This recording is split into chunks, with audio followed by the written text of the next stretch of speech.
Memperoleh ranking 1 tentu merupakan hal yang membanggakan.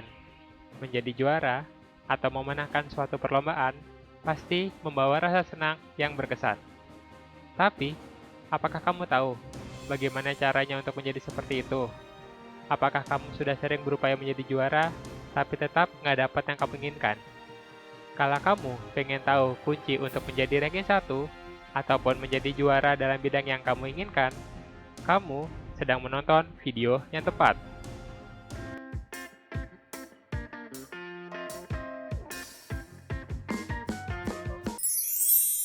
Bermimpi menjadi juara tentulah hal yang menyenangkan. Hanya saja, pernah nggak sih kamu bertanya-tanya, kok bisa si A jadi ranking 1? Kok bisa si B menang lomba ini? Kok bisa si C ditunjuk menjadi ketua organisasi ini? Atau mungkin, kok bisa sih si D jadian sama orang yang kamu suka? Dalam hidup, terkadang kita tidak dapat menghindari yang namanya kompetisi.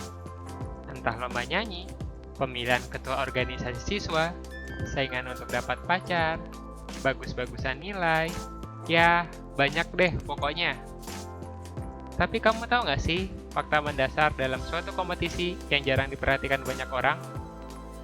Fakta tersebut adalah cuma ada sedikit juara. Maksudnya apa? Kamu harus tahu bahwa tidak mungkin semua orang bisa menjadi ranking 1 di kelas. Kenapa? Ya, karena cuma ada satu posisi siswa yang bisa jadi ranking 1 di kelas. Mentok-mentok, paling cuma ada 2 orang yang bisa ranking 1. Itu pun kalau 2 orang ini nilainya sama ya. Tapi kan kemungkinan itu kecil banget. Jadi, secara general cuma ada 1 orang yang bisa ranking 1 di kelas. Artinya, kalau kamu nggak dapat ranking 1 di kelas, ya wajar. Peluangnya kecil bro dan sis. Sehebat-hebatnya pengajar, sehebat-hebatnya guru, sehebat-hebatnya dosen, kalau pengajar tersebut mengajar di suatu kelas, pasti cuma ada 1 orang yang bisa memperoleh hasil terbaik. Kamu pernah menyaksikan ajang pemilihan Miss Universe, pemilihan presiden, atau ajang pemilihan penyanyi idola? Sadar nggak sih, di semua ajang tersebut pasti cuma ada 1 pemenang. Memangnya fakta tersebut gunanya untuk apa? Fakta itu gunanya untuk memastikan kamu bahwa kamu tidak perlu terbebani untuk harus menjadi juara 1. Kamu nggak perlu sedih ataupun galau kalau kamu tidak berhasil memenangkan kompetisi yang sedang kamu ikuti. Loh, bukannya kalau pengen sesuatu malah bisa dijadikan motivasi? Kalau kita punya semangat untuk ranking 1 kan, kita malah tambah semangat belajar, jadi hasilnya bagus. Iya, argumen itu benar. Tapi faktanya, dengan kamu semangat belajar, belum tentu kamu dapat ranking 1 loh. Dengan kamu semangat memenangkan suatu lomba, belum tentu juga kamu berhasil menang loh. Terus, apa artinya kita nggak perlu semangat berjuang untuk memenangkan suatu kompetisi? Well, dengan semangat aja, belum tentu menang. Apalagi nggak bersemangat. Ada banyak hal yang diperlukan untuk memenangkan suatu perlombaan. Layaknya lomba balapan motor seperti MotoGP, untuk menang, kamu harus punya skill balapan yang bagus, bahan-bahan yang sesuai dengan kondisi trek balapan, stamina kamu harus cukup, mesin harus tangguh, rem harus pakem, banyak deh pokoknya. Mana yang penting? Semuanya penting. Tanpa salah satunya, cukup sulit untuk memenangkan balapan motor tersebut. Hal ini juga berlaku ketika kamu ingin memenangkan suatu lomba. Ada banyak hal yang perlu kamu persiapkan. Tapi, ada satu hal terpenting yang menjadi kunci untuk memenangkan suatu lomba. Seperti lomba balapan motor tadi, yang paling penting adalah skill pembalapnya ya. Nah, untuk memenangkan lomba, faktor terpenting adalah pola pikir kamu. Iya, mindset kamu sangat menentukan apakah kamu bisa memenangkan suatu lomba atau tidak. Apakah kamu punya mindset juara? Jika tidak, akan sulit bagi kamu untuk memenangkan lomba apapun. Mindset juara itu maksudnya begini. Coba kamu lihat gambar grafik ini ya. Grafik ini menunjukkan hubungan antara hasil yang kamu peroleh dengan sumber daya yang kamu alokasikan untuk memperoleh sesuatu. Maksudnya gimana? Gini nih cara bacanya. Kalau kamu cuma mengalokasikan sedikit sumber daya untuk memperoleh sesuatu, hasil yang kamu peroleh akan relatif kecil. Semakin bertambah sumber daya yang kamu alokasikan, semakin tinggi hasil yang akan kamu peroleh. Tapi, hati-hati ya, ketika sumber daya yang kamu alokasikan berlebih, maka hasil yang kamu peroleh akan menurun loh. Contohnya gimana? Nih, perhatikan baik-baik ya.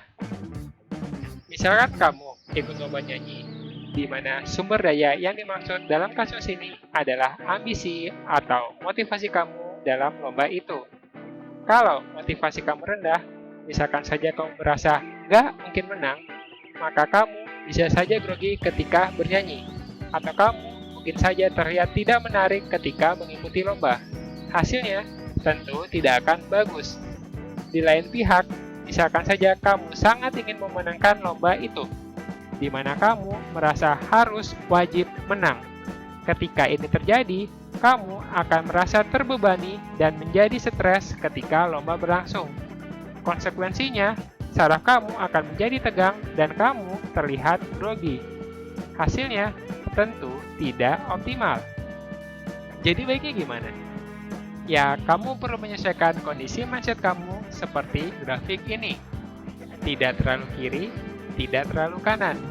Ambil posisi optimal. Maksudnya gimana? Ya, kamu bisa ikut lomba nyanyi tersebut dengan senang dan semangat. Posisikan lomba tersebut sebagai ajang menghibur penonton. Kamu tidak usah memikirkan untuk harus menjadi juara. Just enjoy what you do. Kamu bisa rileks dan hasilnya bisa memberikan versi terbaik kamu. Konsekuensinya, hasil yang kamu peroleh akan optimal. Grafik ini berlaku untuk segala macam hal. Coba perhatikan lingkungan sekitarmu. Kita ambil contoh saja suatu HP. Kalau kamu punya HP yang sangat-sangat sederhana, hasil yang kamu peroleh tentu kurang baik. Misalkan saja kamu punya suatu HP jadul yang sebatas hanya bisa nelpon maupun SMS. Dengan sumber daya ini, kamu mungkin tidak bisa melakukan video call atau melakukan jualan online. Hasil yang kamu peroleh dari HP sejenis ini tentu akan tidak optimal. Lalu, bagaimana jika kita mengambil posisi relatif ekstrim kanan? Misalkan saja kamu punya HP seharga motor. Pasti kamu merasa punya HP seharga itu keren banget kan? Ya, memang keren sih, tapi hasilnya juga tidak optimal. Kenapa? Dengan kamu punya HP seharga segitu, kamu akan relatif khawatir kalau HP kamu lecet. Bandingkan bila kamu hanya punya HP yang harganya murah. Mungkin kamu bisa taruh sembarangan dan tidak khawatir lecet. Berikutnya, potensi kamu kehilangan HP akan tinggi. Pencuri tentu lebih tertarik untuk mengambil barang yang lebih mahal kan? Jika demikian, apakah artinya memiliki HP mahal itu salah? Apakah punya HP yang sekedar bisa nelpon dan SMS itu salah? Well, tidak ada yang salah dengan memiliki HP-HP tersebut. Karena setiap orang memiliki skala grafik hasil optimum yang berbeda-beda. Ada yang skalanya segini, segini, ataupun yang segini. Artinya apa? Mungkin saja suatu HP seharga motor bagi si A merupakan barang receh, walaupun bagi si B itu merupakan barang mewah. Mungkin saja bagi si C mempunyai HP yang sebatas bisa nelpon dan SMS sudah merupakan hal yang lebih dari cukup. Saya di sini tidak untuk menghakimi, cuma kamu yang tahu skala grafik hasil optimum kamu. Di video kali ini, saya sekedar ingin mengingatkan bahwa untuk memperoleh hasil optimum, kamu perlu mengalokasikan sumber daya secara optimum juga, tidak terlampau kiri dan tidak terlampau kanan. Ulasan lebih lanjut tentang grafik hasil optimum ini akan saya jelaskan di video saya yang lain ya. Kembali ke topik cara menjadi juara atau ranking 1, banyak orang condong mengambil posisi relatif di sebelah kiri grafik, di mana sebelum lomba dimulai, mereka sudah merasa gak mungkin menang. Kelompok orang seperti ini merasa mereka tidak memiliki kemampuan untuk menang. Apakah mereka salah? Tidak. Mereka justru orang-orang hebat, karena di akhir perlombaan, mereka membuktikan bahwa mereka benar. Kelompok orang seperti ini senang ketika di akhir lomba berkata, "Tuh kan, yang saya bilang benar. Saya nggak mungkin menang." Hebat kan mereka? Apakah kamu tergolong ke dalam kelompok seperti ini? Ya, kalau kita lihat dari teori peluang, tentu peluang untuk tidak menjadi pemenang adalah lebih tinggi. Jadi, kalau kamu tergolong ke dalam orang-orang seperti itu, prediksi kamu nggak bakal menang, ya wajar. Misalkan saja ada lomba nyanyi yang diikuti oleh 100 orang peserta. Peluang untuk tidak menang adalah 99%. Jadi, kalau kamu memprediksi bahwa kamu nggak bakal menang, dan itu terbukti benar, spesialnya di mana?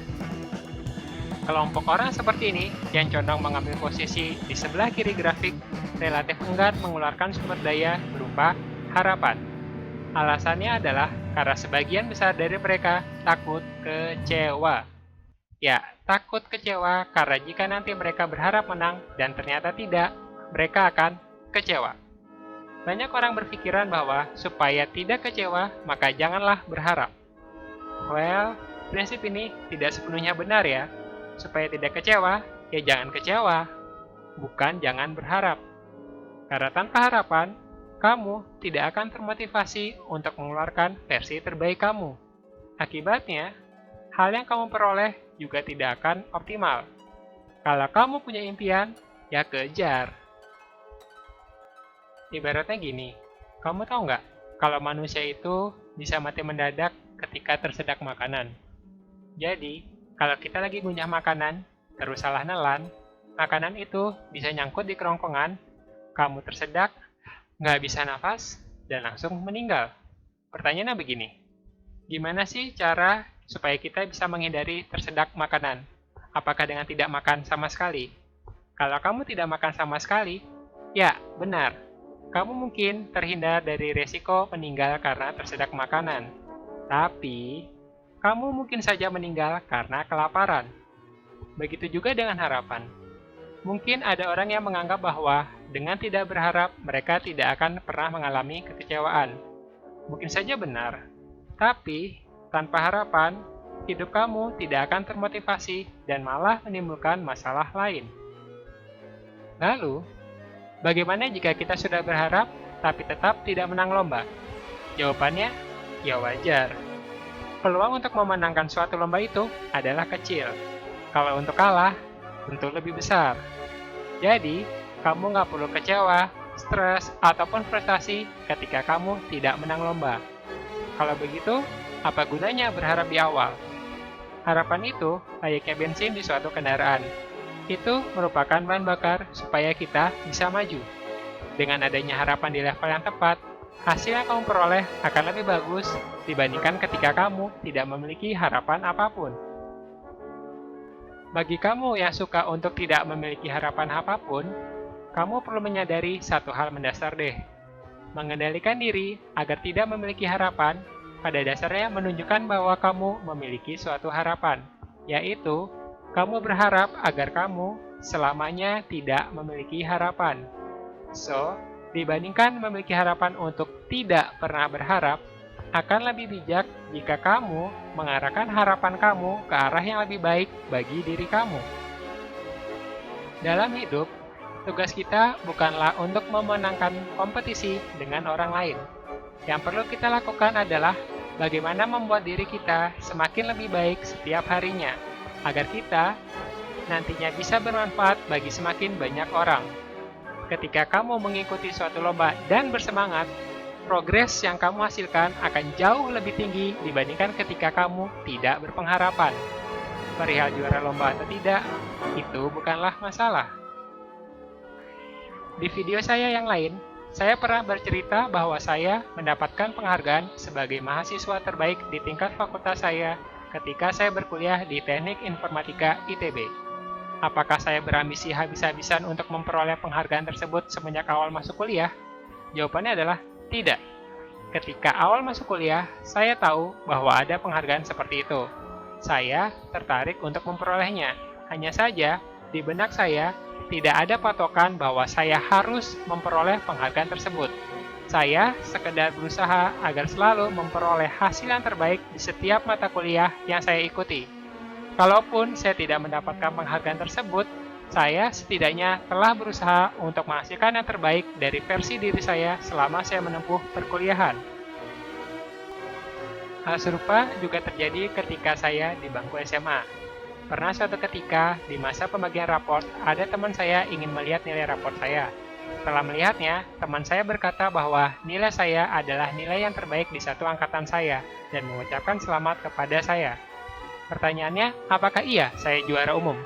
Saya kurang tahu, karena waktu itu tidak ada pengumuman resmi dari sekolah. Kalau iya, ya syukur. Kalau tidak, ya bukan masalah. Yang saya lakukan adalah menjadi versi terbaik dari diri saya yang bisa saya hasilkan saat itu. Bagi kamu yang cenderung berada di posisi kanan grafikasi optimum, sebaiknya kamu coba geser sedikit deh sumber daya kamu ke arah kiri.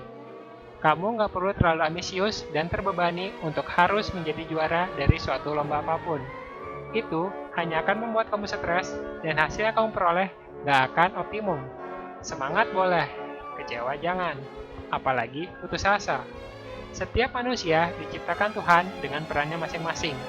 Misalkan saja, kamu bercita-cita untuk menjadi presiden. Dan andaikan saja ada 1.000 orang di Indonesia seumuran kamu yang memiliki cita-cita serupa.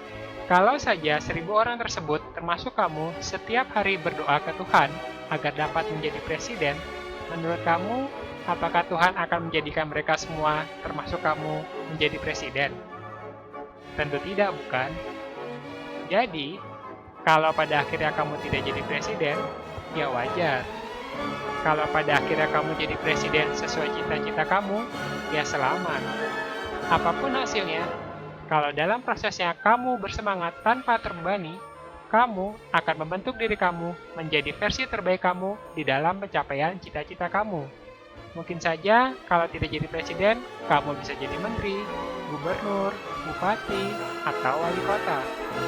Apapun itu, kamu akan memperoleh versi terbaik kamu selama kamu memiliki harapan di level yang tepat. Oke bro dan sis, sekarang saatnya kamu mempraktikkan apa yang sudah kamu saksikan dari konten video ini. Sekarang, coba kamu ingat-ingat kembali impian apa saja yang ingin kamu raih dan seberapa besar sumber daya yang sudah kamu alokasikan untuk memperoleh impian tersebut. Jika terlampau ke kanan, geser relatif ke kiri. Jika terlampau kiri, geser relatif ke kanan. Jika kamu sudah melakukan itu semua, saya ucapkan selamat menjadi juara ya. Salam. Yuhu. Terima kasih ya sudah tertarik untuk menyaksikan channel ini. Jangan lupa subscribe.